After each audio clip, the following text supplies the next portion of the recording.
Steven, bem-vindo ao podcast Roadman. Bem, obrigado. É um prazer Estou animado. estar aqui hoje.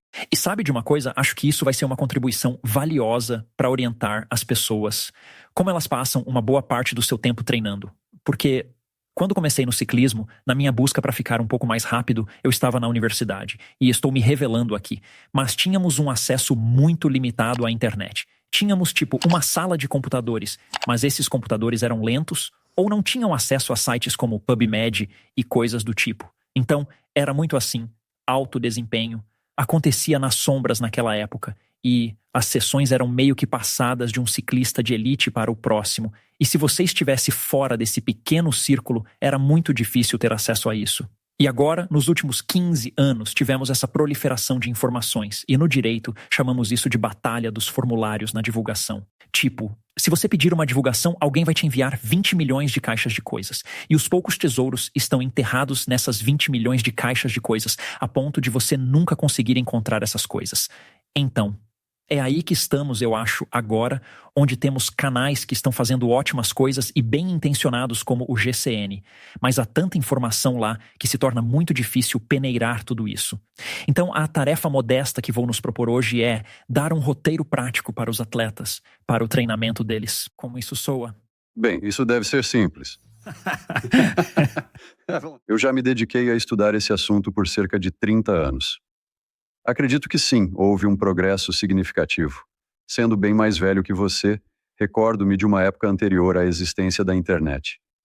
Ela surgiu enquanto eu concluía meu doutorado, por volta de 1993, há aproximadamente 30 anos atrás. E todo esse tempo tem sido meio que uma influência na minha carreira, é apenas o aumento da rede e das conexões.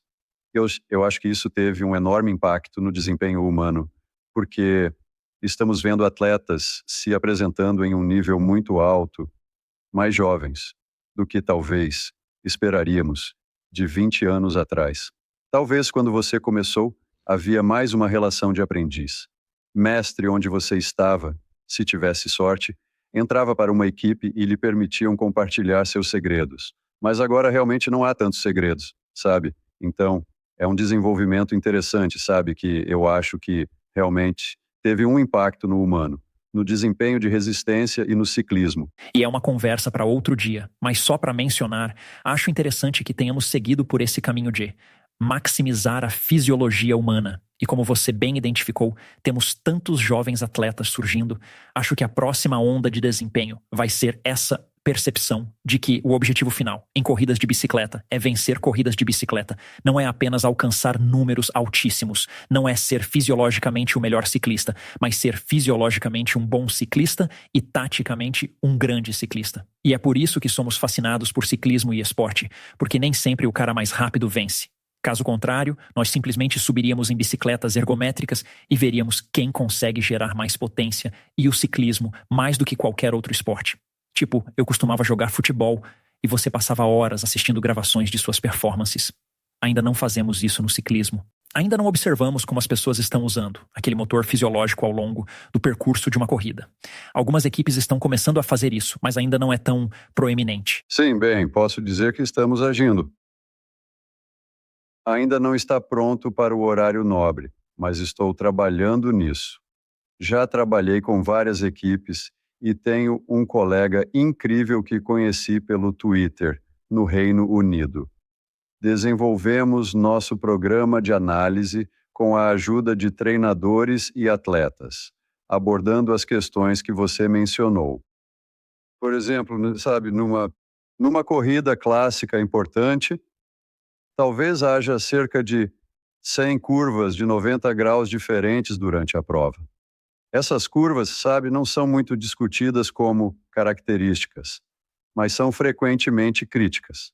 Se não estiver posicionado corretamente, você gasta energia extra tentando reacelerar e se reposicionar, perdendo distância em relação às outras bicicletas ao fazer a curva.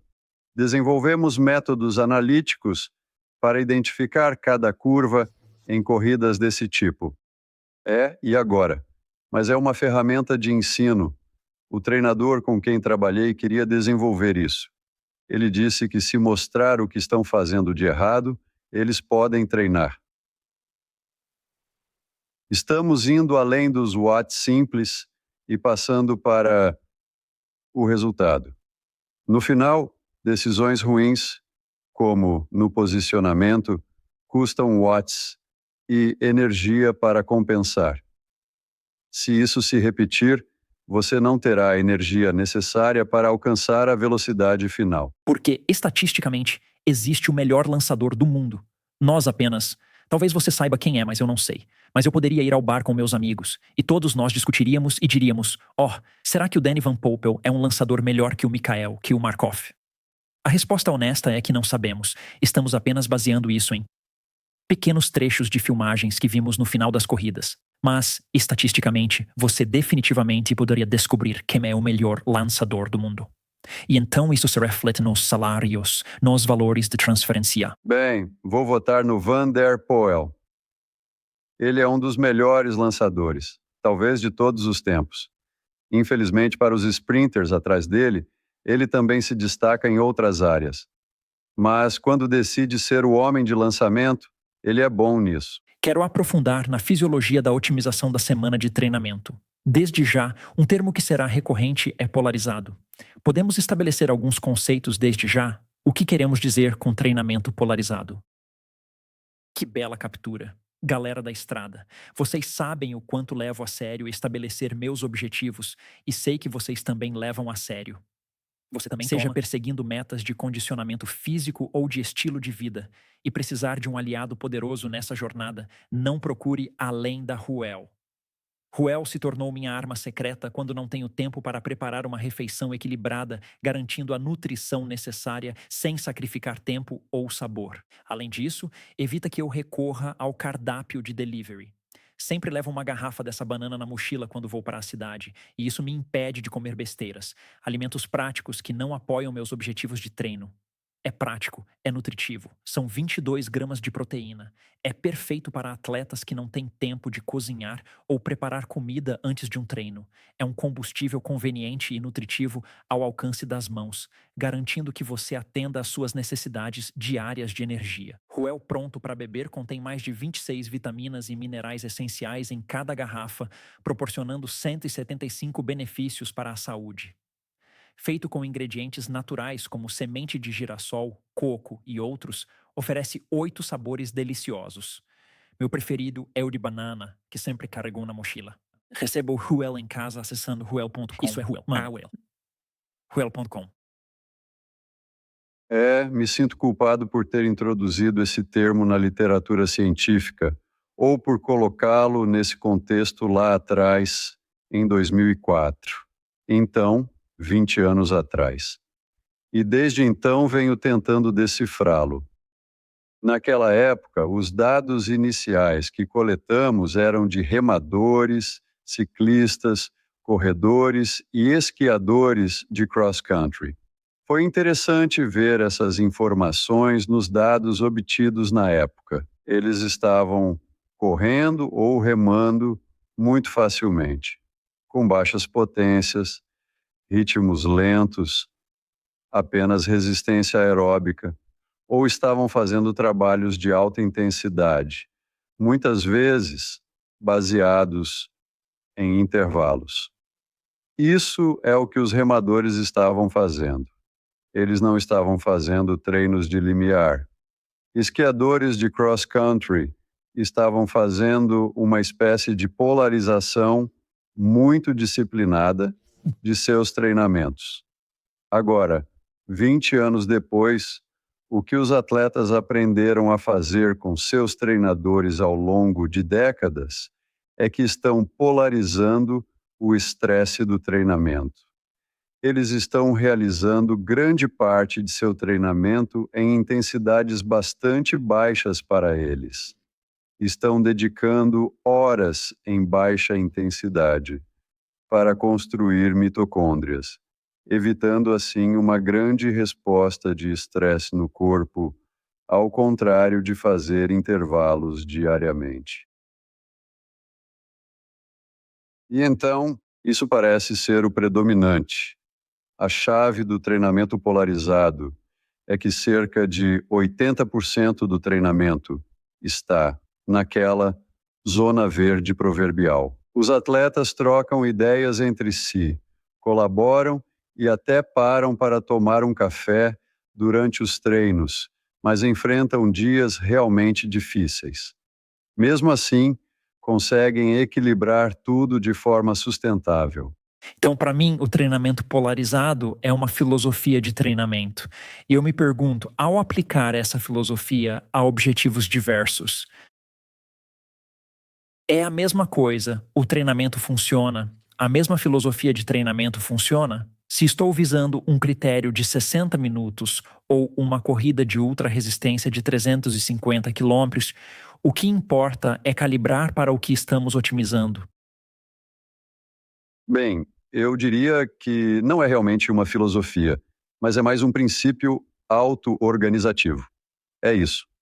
Quais são as restrições para nós, como atletas, se queremos ser bem-sucedidos em nossos empreendimentos de resistência?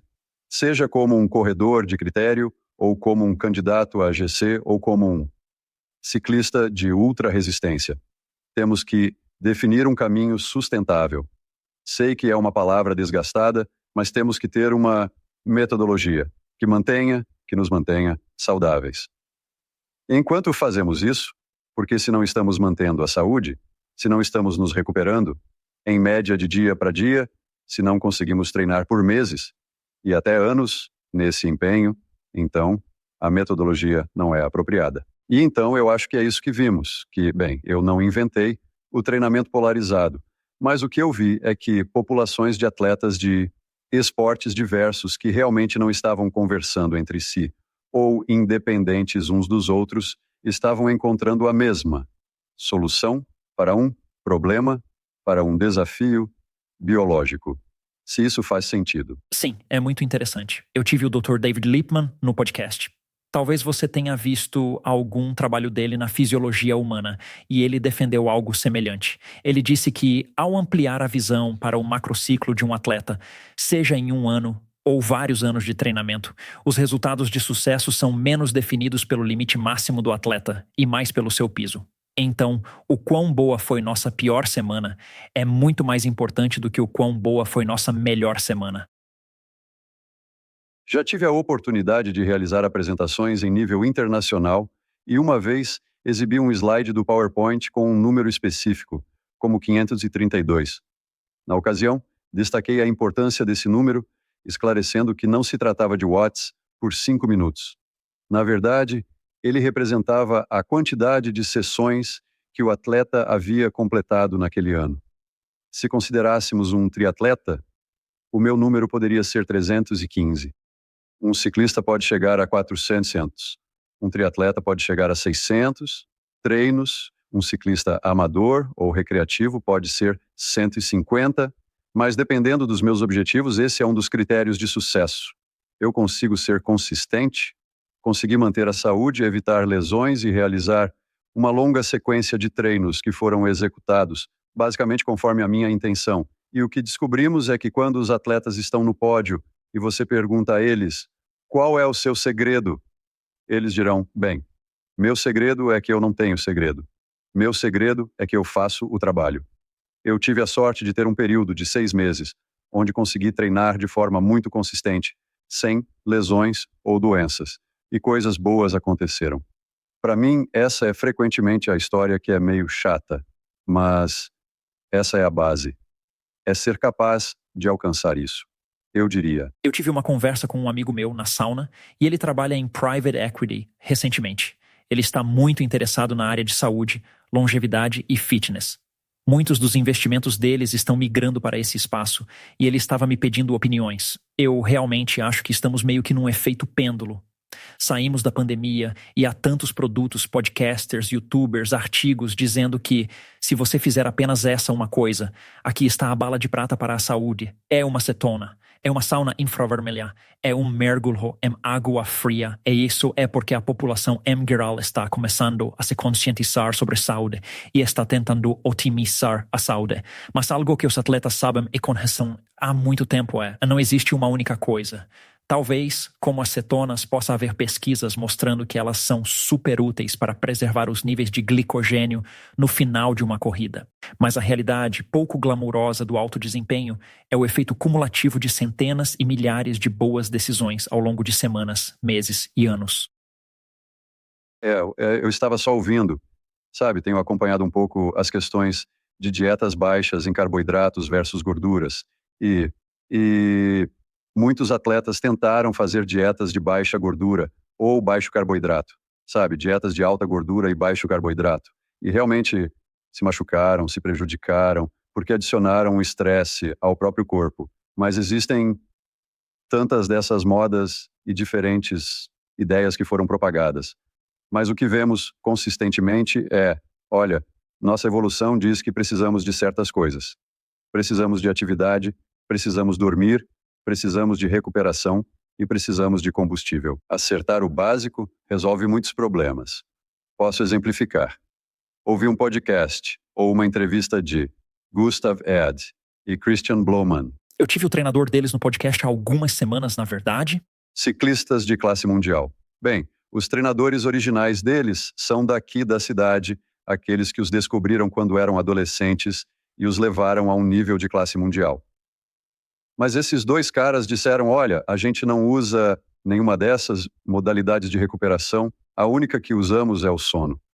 E eles disseram que descobriram que se a gente evitar, se não fizermos a massagem e se não fizermos seja lá o que for, o mergulho no frio, então temos mais tempo para dormir. E o sono é a nossa arma de recuperação.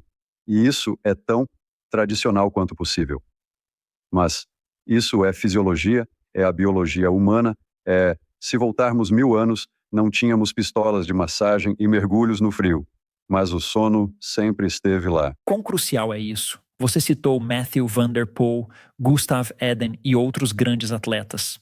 Quão vital é para amadores experimentar, ultrapassar limites? É relevante, pois em certo ponto pode haver um efeito cascata desconstruindo o sucesso deles para nos tornarmos mais rápidos em grupos de idade, ciclistas amadores de categoria 2, etc. Pois é, já abordei esse assunto diversas vezes e é que, sabe, há uma razão para as empresas automobilísticas manterem uma equipe de Fórmula 1. Muitas dessas empresas investem milhões nisso porque manter uma equipe de F1 é caro. E então, por que elas fazem isso? Não é por altruísmo. Não é porque acham divertido entreter os espectadores. Eles fazem isso porque é um incrível campo de inovação. E essas inovações dos carros, como todos os botões no seu carro moderno, os botões que estão no volante, de onde vieram? Vieram da Fórmula 1. Isso nunca teria acontecido a partir do processo iterativo do carro de família, mas aconteceu porque os carros de Fórmula 1, eles precisaram ficar mais estreitos, para terem melhor aerodinâmica, e portanto tiveram que retirar algumas coisas e colocaram aqueles botões e apetrechos no volante. Então isso foi por necessidade, para otimizar. Bem, esse tipo de inovação acontece o tempo todo na F1. Os freios ABS, coisas assim, e eles acabam no carro de família. Bem, o atleta é o mesmo. O atleta está tentando otimizar tudo e tentando descobrir como tornar isso sustentável, porque vai levar vários anos para atingir o desempenho máximo. Eu tenho que permanecer saudável. Como faço isso? E é isso que nós, como pessoas comuns, também queremos. Queremos ter um estilo de vida que seja razoavelmente prazeroso e sustentável, e ao mesmo tempo alcançar alguns objetivos, algumas metas de condicionamento físico, seja com base em treinar 3 dias por semana ou com base em treinar 6 dias por semana, sabe? Mas ainda estamos tentando encontrar um ritmo no nosso treinamento que nos permita funcionar e lidar com todos os outros desafios de nossas vidas, nossos filhos ou nossos cônjuges e assim por diante. Então eu acho que, na verdade, podemos aprender muito com os atletas de alto rendimento, porque eles estão tendo que otimizar sob restrições muito exigentes. Isso é meio que o que fazemos também, como amadores. A disseminação foi interessante, até em termos de tecnologia. Lembro que agora todo mundo usa um medidor de potência em passeios em grupo locais, com mais de 90% das pessoas adotando essa tecnologia. Quando estava na universidade, imerso nisso, tinha pouco dinheiro, mas muito tempo. Tentava desvendar o alto desempenho para alcançá-lo. lembro de ler sobre ciclistas profissionais usando medidores de potência, sendo a SRM o único disponível naquela época, custando 3.500 euros. Decidi comprá-lo, mesmo sem renda, usando um empréstimo destinado a um carro. As reações das pessoas ao verem o medidor eram de surpresa. A evolução dessa tecnologia tem sido fascinante. Os ciclistas mais jovens talvez não percebam o quão caros eram esses dispositivos há apenas uma década. Não. O patrocinador de hoje é a Pillar. Enquanto sabemos da importância dos eletrólitos e carboidratos na preparação para corridas, a Pillar foca na micronutrição, garantindo que estejamos prontos para atuar desde antes da linha de partida, promovendo uma boa noite de sono, facilitando a recuperação e repondo micronutrientes cruciais. A Pillar ajuda a atuar no melhor nível. Tenho feito um experimento pessoal incorporando o suplemento de magnésio triplo da Pillar na minha rotina noturna. Tomo 30 minutos antes de dormir e os resultados são notáveis. Percebi uma melhoria de cerca de 10% na qualidade do sono que tenho. Monitoro meu sono com o dispositivo Dodo Hoop e os resultados são claros e evidentes. Compartilhei com amigos que testaram e obtiveram os mesmos resultados. Ao acordar, sinto-me revigorado após um sono profundo e restaurador, pronto para enfrentar o trabalho, o treino e a vida no dia seguinte. Mas não confie apenas na minha palavra. Os dados do seu monitor de atividade física vão confirmar.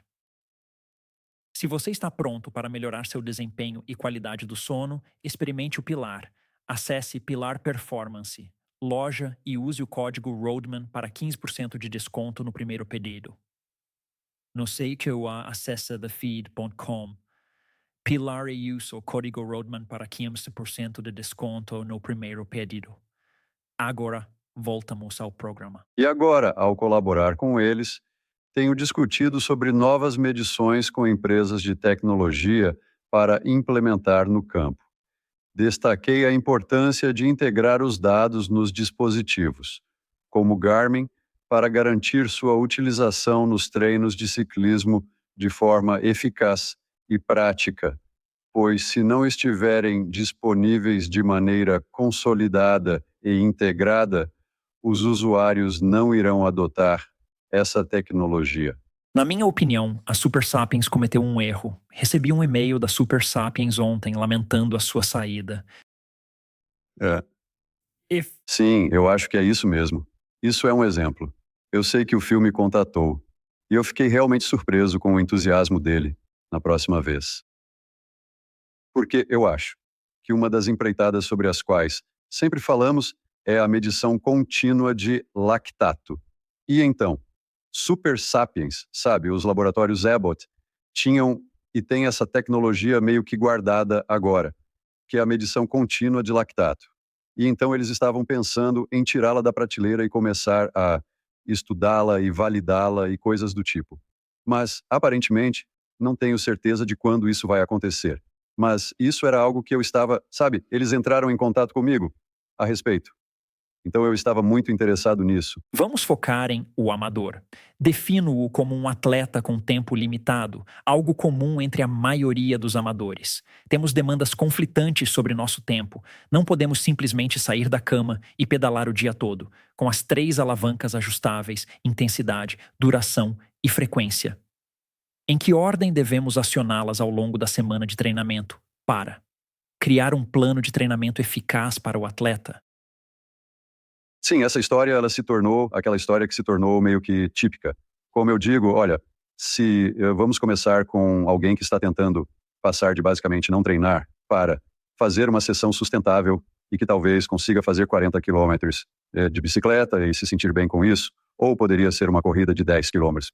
Então, vou começar pela frequência. Vou dizer, olha, meu primeiro objetivo com você é estabelecer um hábito. Talvez eu não diga isso diretamente a eles, mas eu devo dizer, certo, pelas próximas 6 semanas, tudo o que me importa é que você saia de casa um certo número de vezes por semana. agora vamos concordar em quantas vezes será.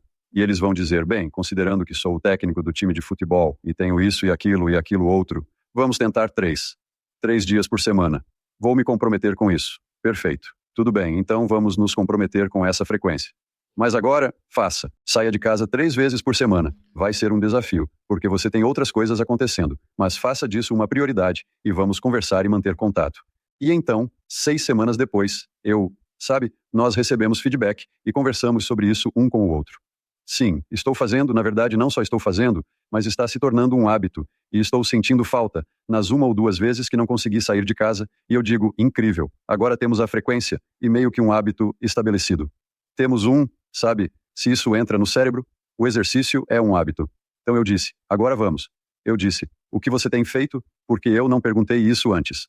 Certo, eu não perguntei sobre quão duro ou quanto tempo. Eu disse, certo, quanto tempo? Qual é o seu treino típico? Estou saindo e fazendo caminhada e corrida por 30 minutos, ou consigo pedalar por meia hora. Talvez 40 minutos, mas é isso. Tem sido rápido? Ok, agora eu quero que você tente pelo menos um desses dias para começar. Vamos esticar. Ainda são 3 dias por semana, mas agora vamos usar a duração, aquela segunda alavanca que você mencionou. Porque a duração é uma alavanca poderosa do ponto de vista biológico. Realmente, há uma enorme diferença entre 30 minutos e 1 hora e 90 minutos. E isso importa. Podemos usar isso a nosso favor. Mas isso realmente adiciona tempo. Então eu digo, certo, vamos tentar estender um desses treinos. Se estamos falando de ciclismo, podemos tentar estender para, digamos, 90 minutos, certo? Ao longo das próximas 6 semanas. Ok, isso é viável. Em corrida, provavelmente diríamos 60 minutos, como um objetivo inicial. Então agora estamos usando isso e vamos usar mais 6 semanas para construir isso devagar. Sem pressa, porque isso é outra coisa que não vamos fazer de qualquer jeito. As pessoas erram quando empolgadas, exageram na intensidade e acabam se machucando. Ou eles têm uma experiência realmente ruim, onde percebem, cara, eu não estou em forma, sabe? Não, você não está porque não tem feito muito. Então, mas melhora. Então damos um tempo a eles. Agora estamos com 12 semanas. O que são 12 semanas? São 3 meses. E agora temos 2 alavancas trabalhando a nosso favor. E agora? Depois de 12 semanas, agora vou introduzir aquela palavra mágica, intervalos e intensidade, mas não antes. E acho que é um dos erros mais comuns que cometemos. Invertemos isso. Qual a ordem que usamos dessas 3 alavancas? Começamos com tudo. Usamos a alavanca da intensidade praticamente desde o primeiro dia. E somos atingidos em cheio por ela. Depois de estabelecer uma certa frequência, preparo-os para um passeio de 90 minutos em ritmo aeróbico, conversando com os amigos. Sabe de uma coisa? Conheço uma colina na sua rota favorita. Vamos introduzir cuidadosamente algumas repetições subindo essa colina, um treino intervalado para elevar sua frequência cardíaca, talvez em torno de 90%, acumulando minutos nisso. Faremos isso várias vezes, progredindo com cuidado. Essa é a terceira alavanca. Na minha cabeça, é o que vemos com atletas de elite. São consistentes na frequência, sempre treinando, todos os dias. E então, eles estão fazendo muita duração. Eu estava olhando treinos de equipes do World Tour hoje e pedaladas de 8 horas, estou analisando os arquivos de potência deles. Isso faz parte do dia deles, se preparando para o Tour, para as grandes voltas. Observo os candidatos das grandes voltas, e eles fazem as pedaladas de 8 horas, mas não vão forte, todos os dias. Na verdade, se eu olhar isoladamente para a potência dessa pedalada de 8 horas, eu digo, bem, sabe de uma coisa? Eu acho que eu poderia fazer isso, mas não por 8 horas. Você me entende? Então, Eles estão usando a duração. Alguém que tem. No caso B, vamos chamar de alguém que é meio que como eu mesmo. Então, eu costumava ver o desempenho e o ciclismo pela ótica de quão bom eu posso ser no ciclismo. Ponto final. Tudo o mais na minha vida vinha em segundo lugar em relação ao ciclismo, e agora eu tenho que ver o ciclismo por uma nova perspectiva. Eu tenho que encarar o ciclismo pensando em quão bom eu posso ser dentro deste limite de tempo definido a cada semana, então eu tenho talvez 10 horas por semana para pedalar. Então o meu novo desafio é como otimizar essas 10 horas. E vejo cada vez mais atletas aumentando a intensidade repetidamente para elevar o TSS. Naquela semana de 10 horas, eles pensam: posso atingir o mesmo TSS em 10 horas com muita intensidade, ao invés de 15 horas com menos intensidade. Fale comigo sobre o que presumo ser uma lógica falha nesse pensamento. Sim, infelizmente, é uma lógica falha. E, em parte, isso é impulsionado por métricas ruins. O TSS da Training Peaks é poderoso. Conheço o Dirk Friel, um ótimo cara, mas isso é pontuação de estresse de treinamento. Bem, o estresse não é o que está sendo medido de jeito nenhum. O que se mede é a carga. Está-se apenas medindo uma carga calibrada. E então, digamos que você faça um passeio de 4 horas com uma saída de potência razoável que está bem abaixo do seu primeiro limiar. Sabe? Algo que, então, é viável. A primeira hora parece fácil, mas e a quarta hora, nesse passeio? Vamos supor que você seja bem sério e faça um passeio de 4 horas no fim de semana. A quarta hora, a 210 watts, ou o que quer que você esteja mantendo, é a mesma coisa que a primeira hora? Parece a mesma coisa? Seu ritmo cardíaco é o mesmo? A sua percepção de esforço é a mesma? Tenho quase certeza que a resposta vai ser não, definitivamente. A menos que você seja muito... A menos que, sim, definitivamente, não é para mim. Mas se, sabe, talvez para Wout van Aert seja.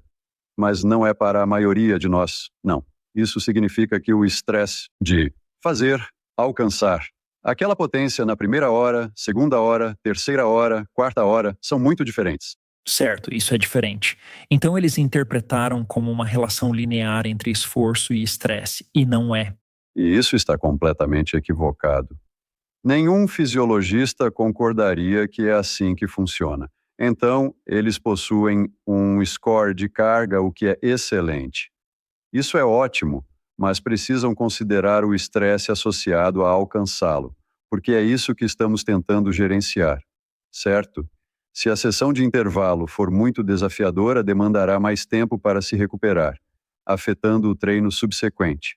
Estamos buscando administrar essa questão. Desculpe interromper, mas sempre me perguntei, se pegarmos esse exemplo, estou treinando cerca de 390 a 400 watts por 20 minutos. Então, estou fazendo um treino de resistência de 210 a 220 watts. Como você disse, esse número foi preciso. No início, poderia ter de 110 a 115 batimentos. Para essa saída de potência, mas na quarta ou quinta hora, ocorre uma deriva cardíaca. Posso ter 100, 335 batimentos na mesma saída de potência. Sempre me perguntei se o TSS baseado na frequência cardíaca é uma melhor aproximação desse esforço do que o TSS de potência real. Com certeza seria mais consistente com o conceito de estresse. Se você tentasse separar e dizer, aqui está o que eu faço, isso é apenas a carga externa. Aqui está o que me custa fazer. Baseado na frequência cardíaca, lactato ou percepção do esforço, você também pode usar medidas perceptivas. Esse é o triângulo do qual frequentemente falamos em treinamento. Monitoramento é a carga externa, a fisiologia e alguma percepção, como se sente. É isso que nos interessa observar. Qual é a relação entre o quanto estou me esforçando fisiologicamente e o que estou realmente fazendo, tanto durante um treino como ao longo dos dias, semanas e meses. É isso que importa. Parte de otimizar para você é saber quando parar um treino. Quando dizer, sabe, o quê? 4 horas é o suficiente hoje, porque já estou com 20 batimentos de deriva cardíaca. Estou me sentindo realmente esgotado. Eu poderia fazer mais 1 hora, mas estaria apenas sobrevivendo. Não acho que o custo-benefício vai estar a meu favor. Faz sentido? Obtemos uma resposta fisiológica diferente? Claro, todos conhecemos as zonas, e em cada uma delas há uma adaptação fisiológica associada, quando a deriva cardíaca começa. Bem, eu vou voltar, vou pedir um tempo. Tempo. Não é tão simples assim. Esse é um dos maiores erros que as pessoas cometem. Elas pensam, eu tenho que estar na zona 3 para obter as adaptações da zona 3. Eu tenho que estar na zona 1 para obter as adaptações da zona 1. Há uma quantidade enorme de sobreposição nos sinais biológicos. E isso é o que aprendemos com muitas pesquisas em laboratório. E que não é tão simples. E as fibras musculares não são como calculando em qual zona você está, certo? Elas são simplesmente assim, estão lá. Elas não se importam tanto com o seu programa de treinamento. Elas estão respondendo, sabe? Ou estão sendo solicitadas a contrair, nesse ciclo de trabalho ou não estão. E há sinais associados a isso. Então, vamos pegar esse treino de 5 horas com uma grande deriva cardíaca. Basicamente, você começou na sua zona verde, mas pode ser que, na verdade, você esteja no limiar, ao final do treino, sem alteração na potência.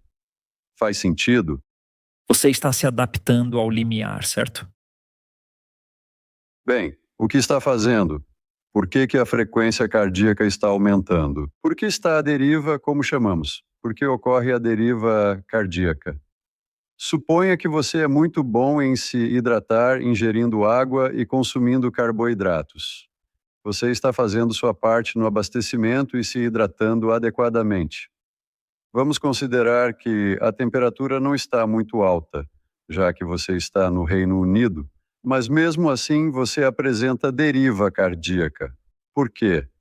Isso ocorre porque seu cérebro precisa recrutar mais músculos, porque você está começando a se cansar. Nossos músculos são organizados em unidades chamadas como pequenas brigadas de fibras que podem ser recrutadas.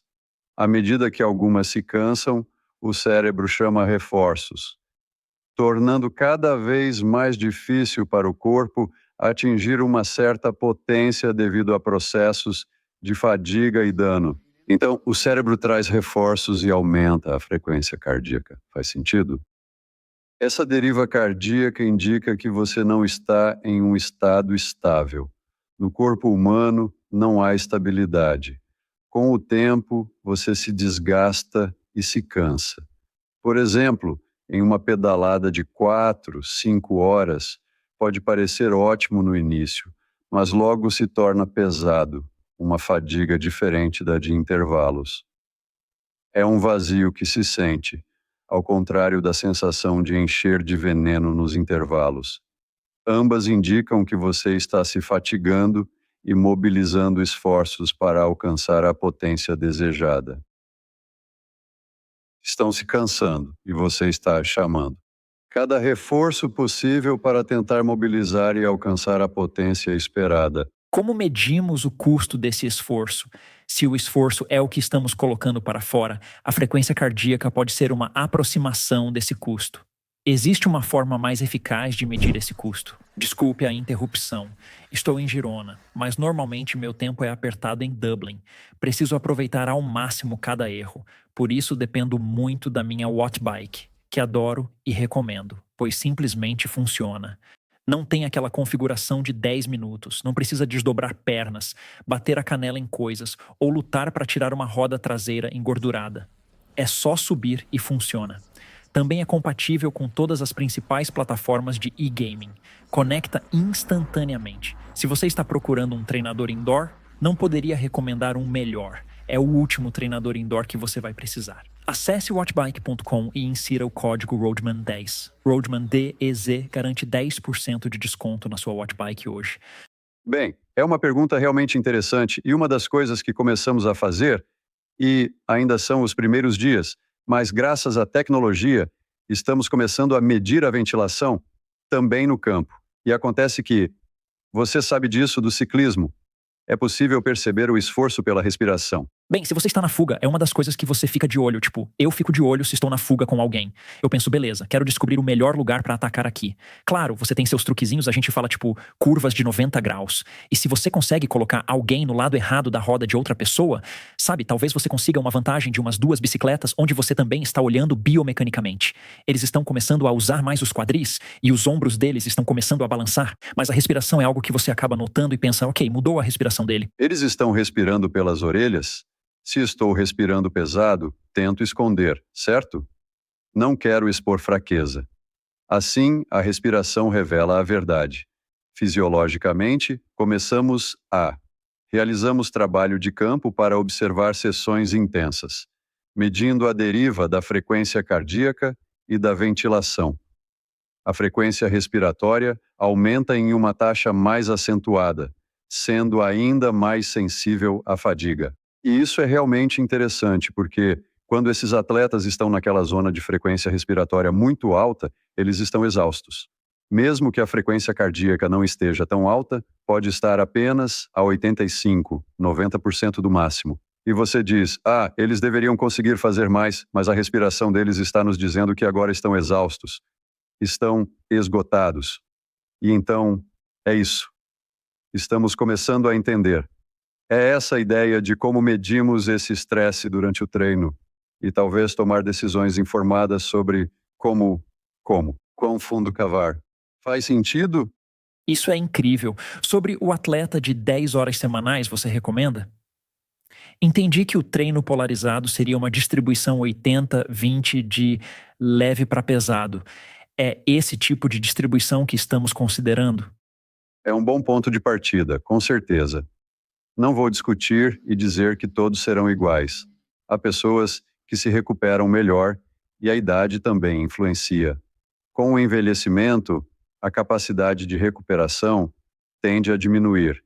Assim, o atleta que eu era aos 25 anos, capaz de suportar 2 sessões intensas por semana, talvez se saia bem com apenas uma perto dos 60. Então, nessas questões há individualização, mas essa proporção de 80-20, sabe, pelo menos 2, 3 em cada 4 dias, na média, 3 em cada 4 dias serão basicamente aeróbicos, sem grande intensidade alta.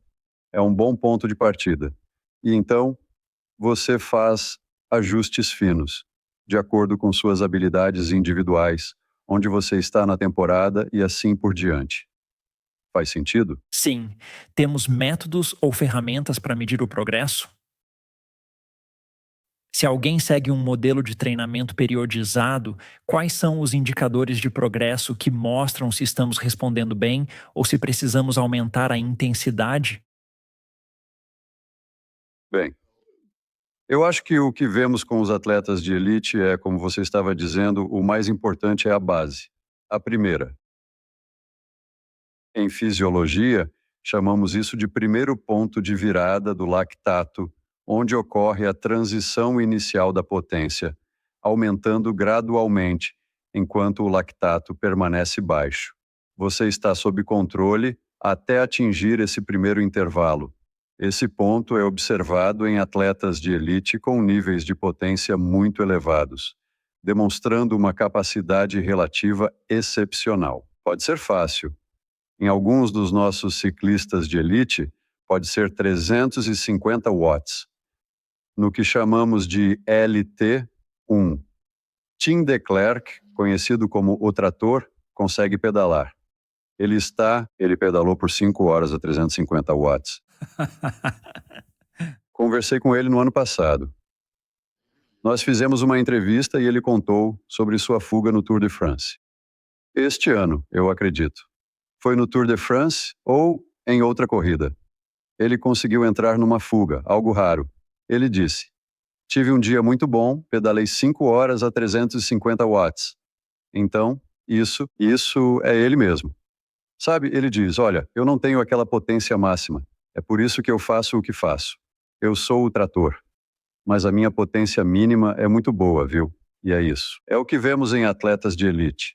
O limite inferior deles, o primeiro limiar é alto, sabe? E invejavelmente alto. e a partir desse ponto eles seguem em frente. Você busca melhorias no LT1, mas se alguém está para Break Time 0.8, se acionarmos os sinais de alerta de que um plano de treinamento não está funcionando, usamos a periodização reversa e talvez a distribuição das 3 alavancas mencionadas. Não acertamos isso. Quais são os sinais de alerta? Talvez precisemos reavaliar nosso plano de treinamento. Uma das coisas, sabe, existem várias, claro, e nós. Uma das coisas em que você precisa confiar é se você não está com vontade de treinar. Isso é um problema, porque se você está motivado e normalmente gosta de treinar, mas seu cérebro está dizendo, cara, eu simplesmente não consigo me levantar do sofá. Então isso é algo que você deve levar a sério, como um dos seus primeiros indicadores. É o canário na mina de carvão, como costumavam dizer. Mas também observamos, se precisa de fisiologia mais intensa, frequentemente vemos que a frequência cardíaca está baixa mesmo. Uma determinada potência, de repente, está 10 batimentos abaixo do esperado. E você pensa, bem, isso não é bom. Isso significa, sabe, que tive uma boa resposta. Não, porque não é bom. Se a sua frequência cardíaca máxima também está mais baixa, significa que você tem uma depressão de todo o sistema nervoso autônomo. Os freios estão acionados. Isso é um sinal revelador. Ouvimos os atletas e eles dizem, não consigo aumentar minha frequência cardíaca. Você está falando diretamente comigo. Acabei de voltar. Então pedalei cerca de 10 a 12 horas por semana durante alguns meses nas férias de inverno.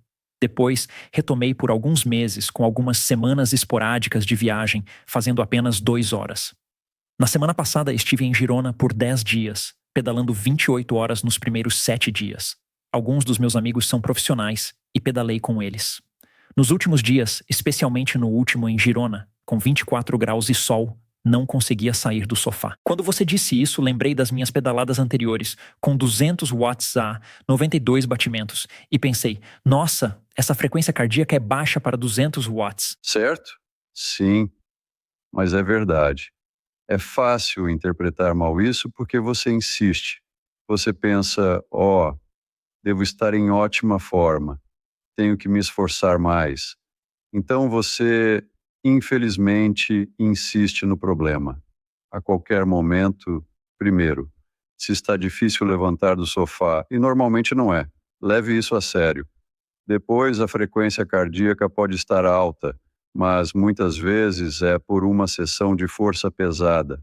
Com sobrecarga de volume, o efeito colateral provável será deprimir o sistema nervoso autônomo e a resposta da frequência cardíaca. Os freios são acionados e agora você não consegue. Com frequência cardíaca baixa a 200 watts, parece boa, mas sua frequência cardíaca máxima também caiu. Tudo em você diminuiu e você tem dificuldade para se mobilizar. A receita para isso é descanso? Não há mágica. Você exagerou. Terá que voltar atrás e dar a si mesmo algum descanso ou dias mais leves. Qual é a importância do treinamento de força? Para atletas amadores? É fundamental? Qual é o papel desse treinamento? Deve ser feito o ano todo? Eu acho que sim, e por várias razões diferentes que não estão todas relacionadas ao desempenho. Porque uma das coisas, precisamos ser honestos sobre o ciclismo. Ele não nos dá a carga óssea que deveríamos ter. Você sabe, nossos ossos precisam ter a carga normal, sabe? Carga gravitacional pesada, algum salto para manter a estrutura óssea saudável, a chamada densidade óssea. E então, um dos problemas com o ciclismo é que não recebemos muito disso. Não recebemos nada, para ser honesto, e não recebemos carga excêntrica. Então, o ciclismo tem algumas características musculares muito específicas. Estamos apenas fazendo a parte de contração. Nunca estamos fazendo o alongamento sob carga. Não estamos fazendo a parte balística e esses são estresses e sinais que nosso corpo precisa. Então, parte do valor do treinamento de força é apenas para mantê-lo equilibrado como atleta. Além disso, você tende a ficar nessas posições curvadas que estou tentando mostrar no vídeo que ninguém está vendo agora. Então, o que você faz na musculação? Você quer contrabalancear isso com mais movimentos de extensão. Então, independentemente do desempenho, alguns dias por semana na sala de musculação, por 30 a 45 minutos, fazendo esse tipo de movimento vai ser bom para o ciclista. E então, se pensarmos bem, o que está acontecendo na bicicleta e como transmitir força para os pedais, obviamente, isso é uma questão de conectar quadril, ajoelho a tornozelo e estabilidade do core. A questão é, você está conectado à bicicleta pelas mãos, bumbum no selim e pernas, consegue unir tudo através do core? Essa é mais uma razão para ir à sala de musculação, fortalecer essa conexão e seu corpo. Elos fracos, poderíamos chamá-los. Frequentemente para atletas é o core. Existe um equilíbrio entre desempenho e longevidade na ingestão de carboidratos. E agora, algumas empresas, como a Morton, parecem estar adicionando mais potência a esses géis. Conversei com ciclistas de World Tour no podcast, e eles estão experimentando 120, 140, 160 gramas de carboidratos por hora, treinando o sistema gástrico. Incrível! Mas me pergunto sobre o efeito no microbioma intestinal e na saúde a longo prazo. Mais amplamente, será que o que é bom para alto desempenho está sempre alinhado com a longevidade? Como essa semana de treinamento que estamos defendendo, de periodização reversa e 2 idas à academia? Será que esse desempenho está alinhado com as recomendações para a longevidade? Ou há dados sobre isso? Pois é, poderíamos falar sobre essa questão por 2 horas, mas eu meio que adoto este modelo do balde de estresse, que é no sentido de que nossa fisiologia, nosso sistema nervoso, não distingue realmente entre o estresse daquelas sessões de treino. Estamos falando do estresse do trabalho e de ter um chefe no trabalho que é um idiota, o estresse de talvez ter um filho doente em casa, todas essas coisas, todas vão para um único balde do ponto de vista do estresse, apenas reações ao estresse. E então acho que realmente temos que lembrar disso. O que os atletas de elite fazem? Eles tendem a tentar eliminar o máximo dessas fontes de estresse que conseguem. Sabe, esse é o tipo de efeito de um campo de treinamento. Eu não preciso ir ao supermercado, não preciso pagar contas agora, não preciso fazer essas coisas. Não preciso pensar em um trabalho porque este é o meu trabalho. Então, de muitas maneiras, o balde de estresse deles tem menos fontes despejando nele. Isso é o que eles fizeram. Eles otimizaram a vida deles para o desempenho. Mas nós não estamos nessa situação. Então temos que aceitar essa realidade e viver, tentar encontrar equilíbrio nas escolhas que fizemos. Acontece que queremos ter filhos agora e queremos fazer parte de um casamento e temos um trabalho onde não controlamos todas as decisões que são tomadas. Então temos essas diferentes fontes de estresse e ao fazer aquele triatlo ou os critérios que fazemos, isso pode ou tender a liberar estresse e ser uma coisa muito positiva em nossa vida, ou podem adicionar ao balde, podem piorar as coisas, porque estamos tratando a corrida de ciclismo ou o critério pelo qual estamos treinando como esse objetivo todo-poderoso, que se não alcançarmos, somos um fracasso. Isso não vai ser uma boa receita para a sustentabilidade. Faz sentido? Sim, com certeza. É interessante como, antes, os especialistas tinham especializações isoladas, mas agora percebemos que tudo está interconectado. Por exemplo, você já viu dados que mostrem uma ligação entre diferentes planos de treinamento e níveis de felicidade? Acho que sim. Não tenho certeza. Bem, é aquela história. Tive uma entrevista com Tim DeClercq, o trator que mencionei, e isso é uma das coisas sobre as quais estávamos conversando. Ele diz, olha, eu gosto de pedalar com meus amigos, com minha equipe. Nós rimos muito, nós gostamos. Ele menciona que isso nos motiva, é a camaradagem que apreciamos. Estamos sempre contando piadas. Ele destaca que nem todos os dias podem ser apenas de esforço intenso. Desfrutamos da nossa pausa para o café. 3 horas depois, e merecemos isso, não é? Ele discorre sobre como encontram alegria. Na rotina diária, atletas como Kipchoge o maratonista, sorriem ao final do treino. Kili e Jornai, excelentes esquiadores de montanha, compartilham sobre a alegria que sentem durante o treinamento. É uma abordagem diferente pensar em se esforçar todos os dias sem dor, sem ganho. Isso não é o que ouvimos dos melhores atletas do mundo. É interessante você dizer isso porque eu vivi o oposto. Lembro de ter um treinador quando eu treinava em tempo integral. Então pode parecer uma loucura para quem é amador, mas eu tinha uma sessão de 4 horas na quarta-feira. E no meio dessa sessão de 4 horas, toda quarta-feira eu fazia 90 minutos entre 330 a 340 watts. Era um esforço no ponto ideal para mim naquela época. Eu detestava essa sessão. Tipo, o meu feedback toda semana era: não me faça isso de novo. Tipo, eu odeio. Tipo, é nojento. Assim que eu recebia meu plano de treino na noite de domingo, já começava a temer a quarta-feira. E a carga mental dessa sessão certamente superava em muito os benefícios fisiológicos que eu estava obtendo com ela. Mas o treinador, na época, insistia: não, você precisa fazer. Você precisa fazer. E acabei me afastando do treinador. Era tipo: você não está ouvindo o que eu estou dizendo. Na real, eu vou parar de pedalar ou vou te demitir como treinador se não tirarmos essa sessão do plano. Mas tem algum jeito de medir esse custo psicológico? Pois é, a gente tem.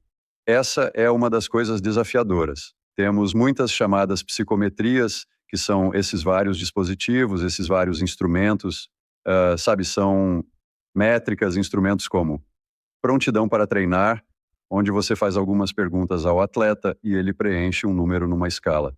Estamos tentando quantificar algo que está acontecendo na cabeça, como o receio de fazer uma sessão corretamente, atribuindo um número a isso. Bem, isso nunca será uma solução perfeita, pois você está fazendo suposições sobre a natureza matemática do que está ocorrendo em seu cérebro. E o que ocorre em seu cérebro não é linear. Mas existem ferramentas, pelo menos estamos tentando, garantir que o cérebro permaneça ativo. E os melhores treinadores simplesmente perguntariam: como você se sente?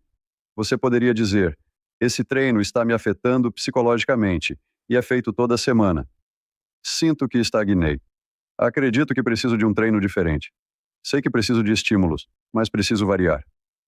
O que acha disso, treinador? E o treinador responde: ótima ideia. Você está certo. Isso ficou um pouco monótono demais. Fiquei um pouco preguiçoso por estar prescrevendo o mesmo treino para você nas últimas 8 semanas. Isso não é uma boa receita para o sucesso, porque sabemos que você tende a isso. Podemos fazer algo assim por 3 ou 4 semanas seguidas e então estagnamos. Ele poderia ter te dado mais autonomia, dizendo que você precisa acumular 60 minutos de trabalho, com aproximadamente essa potência. Vamos discutir como alcançar isso. Podemos variar, certo? E assim, existem diferentes formas de interação entre treinador e atleta que te dariam mais autonomia nessa orientação, e isso talvez teria te ajudado bastante. Então, se eu, como atleta autodidata, sigo um modelo de treinamento polarizado com 2 sessões pesadas por semana, considerando que o estresse é o mesmo para o corpo, seja no trabalho, em casa ou no treino, o cortisol é igual. Qual indicativo devo observar para não realizar meu treino planejado? Porque eu acredito que o treinamento polarizado é excelente, pois 80% é fácil, mas os 20% restantes são desafiadores. É crucial estar presente e se esforçar, caso contrário, seu treino pode ficar em uma zona intermediária. Você monitora variações na frequência cardíaca ou leva em conta sentimentos subjetivos, como falta de vontade para uma sessão? Bem, eu acho que ambos são possíveis. Tenho colegas que usam a variabilidade da frequência cardíaca, como o Marco Altini, que desenvolveu dispositivos para isso. Mas até ele diria que não deveria ser a única métrica. Eu realmente confio, se houver boa comunicação com o atleta. Trabalhei muito com minha filha como corredora e conheço a linguagem dela quando ela me dizia: papai, estou cansada hoje. Talvez precise de um dia de descanso. Ela dizia: talvez precise de um dia de descanso. Eu sabia que ela precisava desesperadamente de um dia de descanso. Se ela sequer fez a pergunta, faz sentido? Porque eu sabia que a mentalidade dela era de muita motivação, um limiar muito alto. Ela queria treinar. Então, se aquela cabeça está questionando até mesmo sair pela porta, eu preciso prestar atenção. O que ela precisava de mim, como treinador dela, naquele momento, era apenas um acordou. Ela precisava de uma segunda opinião que reforçasse o que ela estava sentindo. E então, ela se sente assim, tudo bem, eu posso tirar um dia de descanso. Então, se você se sente como aquele atleta motivado que era e ainda é, se realmente está em dúvida, posso pedalar hoje? Escute isso. Isso está te dizendo algo. E agora, se você deveria fazer um treino pesado hoje, estava programado no modelo 80-20, e você está tendo uma boa recuperação. Você deveria se sentir bem motivado para essas sessões de intervalo, certo? Porque você teve recuperação suficiente. Você deveria sentir como, tudo bem, estou pronto. Estou pronto para encarar isso. Então, se não está lá, então isso é, pelo menos, um sinal de alerta inicial. Quando questionei os atletas sobre o assunto, a maioria indicou que provavelmente seguiria em frente, começando o aquecimento para a sessão, para avaliar como se sentem. Alguns até mencionaram que completariam o aquecimento e o primeiro exercício. Intervalo. E então, se ainda assim não estiver funcionando, eu encerro por ali. Isso é o que geralmente escuto dos atletas. Sim, às vezes sei e nem saio de casa, adio o treino para mais tarde. Mas frequentemente seguem em frente, fazem um bom aquecimento e talvez até comecem a primeira parte do plano.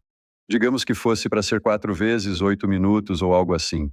Eles fazem a primeira parte, de 8 minutos, e depois veem como se sentem. E se estiver uma droga, eles dizem, tá bom, não, isso não é para mim. Um sinal claro é se eu adio o treino para mais tarde no dia, quando estou motivado, é tipo sair da cama, comida, pá. É tipo, talvez eu faça na hora do almoço. Eu faço à noite depois de resolver umas coisas. Esse é um sinal claro de que não estou descansado o suficiente para fazer esse trabalho. E tem mais uma coisa. Por que você está considerando a importância dos dias de descanso? Muitos encaram esses dias como sinal de fraqueza, mas não são. Os dias de descanso são ferramentas poderosas de reinício, consistindo simplesmente em descansar, sem exercícios. A ideia de pedaladas de recuperação, sinceramente não sei de onde vem. Não há dados que a respaldem. Pedalar por 90 minutos a 200 watts para se recuperar é menos eficaz do que descansar no sofá quando se está exausto. Sabe, para contestar isso, Steve, eu acho que para alguns atletas a ideia de formação de hábito ainda não está totalmente desenvolvida. E um passeio de recuperação, só o fato de encontrar seus sapatos, pegar seu equipamento e sair de casa, é mais um voto no tipo de pessoa que você é. É um voto que diz que minha identidade é eu sou ciclista. Eu me levanto e pedalo. Compreendo perfeitamente. Já vivi essa situação. Como costumo dizer, é algo bastante frequente para pessoas como nós. Temos uma predileção por rotinas, somos persistentes, é da nossa natureza, queremos cumprir nossas tarefas. Já passei por períodos de 30 dias sem descanso. O que estou tentando expressar é que muitos de nós exageram na era moderna, menosprezando a importância do descanso e superestimando os efeitos negativos. A gente pensa, se eu não treino, já perco o condicionamento. Tipo, se falta um dia, meu corpo se desintegra. Mitocôndrias explodindo? Não estão. Ou seja, não é bem assim. Dados mostram que não é verdade. As mitocôndrias, capilares e tudo construído ao longo de meses e anos não desaparecem em um dia. Nem de longe. Às vezes, parte do estresse do sistema nervoso autônomo e da depressão imunológica se vão. Depressão do sistema imunológico. Algumas dessas coisas. a nível sistêmico. 1 ou 2 dias de recuperação podem ser essenciais para o reset, ajudando a reequilibrar tudo. Exatamente como a frequência cardíaca muito baixa. Sim, é isso. O reset é a solução para corrigir esses problemas. Eu tive Joe Friel no podcast e foi muito interessante para mim porque o livro de treinamento de ciclismo dele foi o primeiro que eu peguei quando comecei a me auto-treinar. Foi como encontrar o John Bon Jovi para mim, conversando com ele. Uma das ideias que ele apresentou, e eu adoraria ouvir sua opinião sobre isso, é algo que ele está testando com atletas no momento. Digamos que ele tenha um atleta e ele diz a eles que vão ter um dia de descanso na semana. Eles vão ter 2 sessões de intensidade e o resto são sessões de resistência. Ele diz, aqui estão os 7 treinos para a semana. Um dia de folga, alguns dias leves e assim por diante. Agora você decide a ordem. Então eles escolhem e dizem, ei, sabe de uma coisa? Estou bem disposto hoje, vou fazer aquela sessão de VO2 máximo. Ei, sabe de uma coisa? Estou me sentindo bastante cansado hoje, então decidi tirar um dia de descanso. No final da semana, ele faz uma revisão e pergunta sobre a ordem das atividades e os motivos. Ele tem acompanhado isso por meses e agora realmente apoia essa prática. Bem, eu acredito que seja uma ideia maravilhosa. Ao oferecer essa flexibilidade e autonomia aos atletas, eles podem ter uma compreensão mais clara de sua própria fadiga. Eles sabem exatamente o que os espera naquela semana. Eu segui uma abordagem semelhante ao conversar com os atletas, questionando a inflexibilidade dos 7 dias como unidade de treinamento. Como mencionado anteriormente, esta é a semana em questão. Tenho que encaixar 2 treinos intensos e uma sessão de fortalecimento. Com um dia de descanso, pode parecer desafiador encaixar tudo em apenas 7 dias. Já passei por essa situação ao treinar minha filha e acabamos estendendo os treinos para dar conta de tudo. Estique e diga, bem, vamos tentar 10 dias. Vamos tentar um ciclo de 10 dias. Acabou sendo 9 para ela.